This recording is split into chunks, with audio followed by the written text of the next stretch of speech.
Hey loves, it's Britt, and in this video I'm continuing my Moon Through the Houses in Synastry series.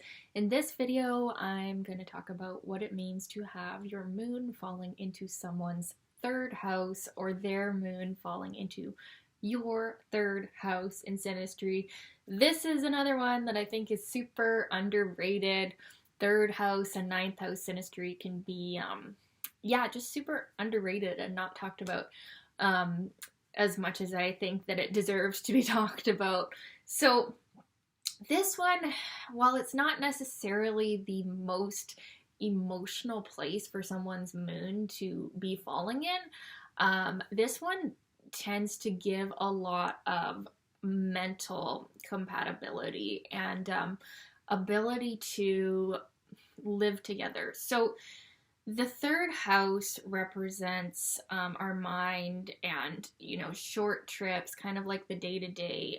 Well, the day to day is like the sixth house, but like short trips. And so when someone's moon, their emotional self, their inner child, their heart, their instinctual emotional reactions comes into this third house, there is a sense that the way the house person lives their day to day life is harmonizing to the moon's emotions.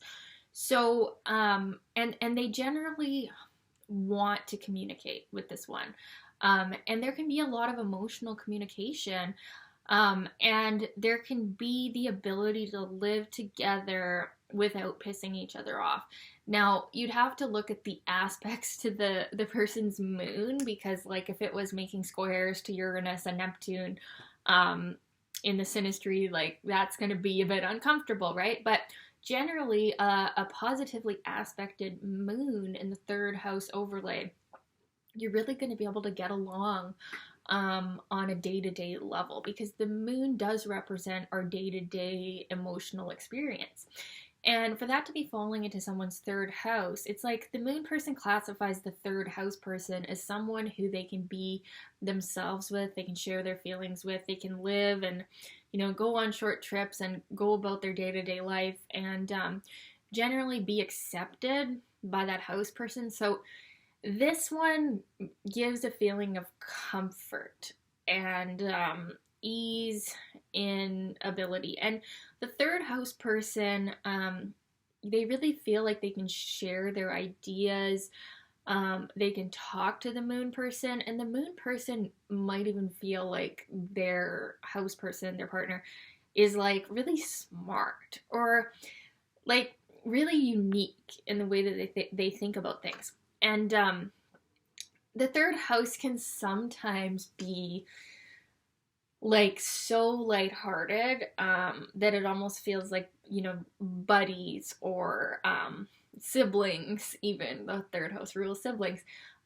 So the naturalness and the comfort and the ease of communication with this bond doesn't really give that incentive to like have this deep emotional connection or this romantic connection or whatever. You'd have to have other things going on that would indicate that level of romance or soulmates or whatever, at least on the emotional, like physical level. This doesn't really show that, but what it can show is like, let's say you've got other things going on. You've got like Venus, Pluto, or like, intense romantic things, and then you've got partner's moon falling into your third house. You can communicate about all that intensity.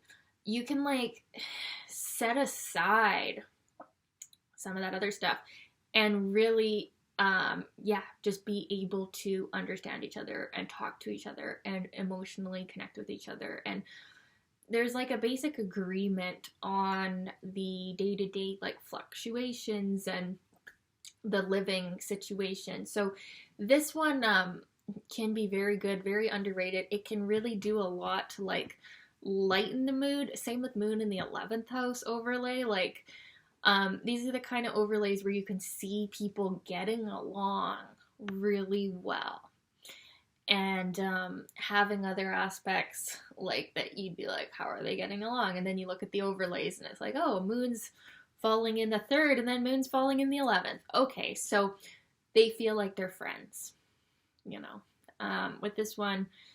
you can feel like you're friends with someone that maybe you even have an intense emotional connection with. But it's like buddies, it's like siblings, it's like, um, it's light, it's easy.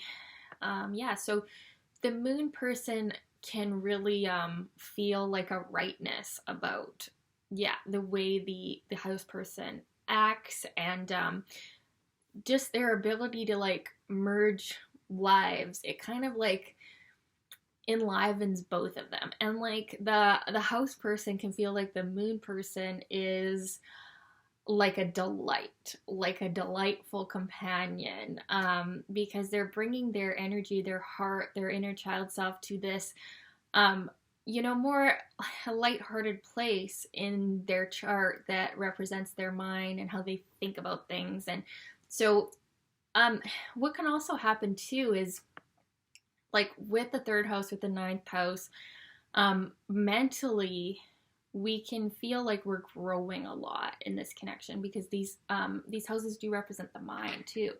So this one, you can feel like you've expanded your mind. Now, it's not necessarily like the mind expansion of the ninth house, which is like you've reached this far off ground and you've like, really become a new person from your perspective. This is more like, the little things. Like, okay, maybe the moon person, by bringing their emotional self to your third house, it's like they've helped you understand something that maybe you've been doing wrong for a long time, but you didn't know you were doing it wrong, and then they helped you understand it. Like, so it's like more small, like little things they help you with in your life. So the moon is actually like a very giving energy. So where the moon is falling in the houses in Synastry, it's like the moon person gives their emotional self to that house person there. So this one can definitely be a mind expanding one. And like, because the moon person classifies the house person as someone who just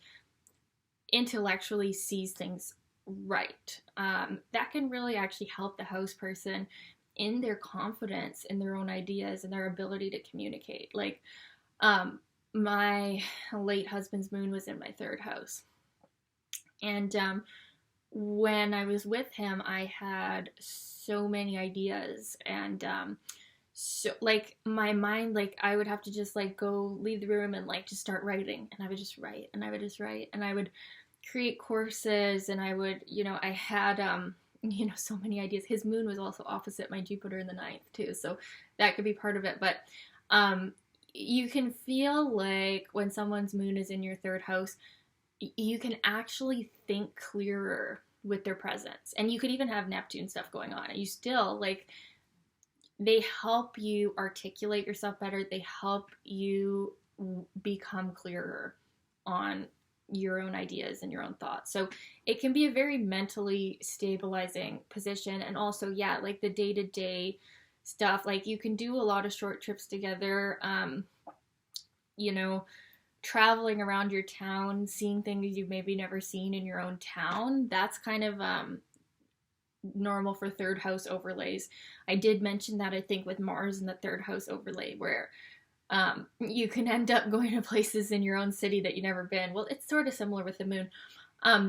The moon tends to be more nurturing, though, like where emotionally you open up to places in your own town that maybe you didn't know about. Like, so it can be very comforting. It can be very good. It doesn't give the like intensity of the 8th or the 12th house, or the romance of the 5th house. It's more like buddy buddies. But that buddy buddies energy can go a long way for long-term compatibility, especially when you have other intense things going on. Because with this aspect, like I should title this video, it's like we're friends first, so it can be really good to have. So I'd love to know your experiences of this overlay. How did it feel? Did it feel like that or not at all? I'd love to know.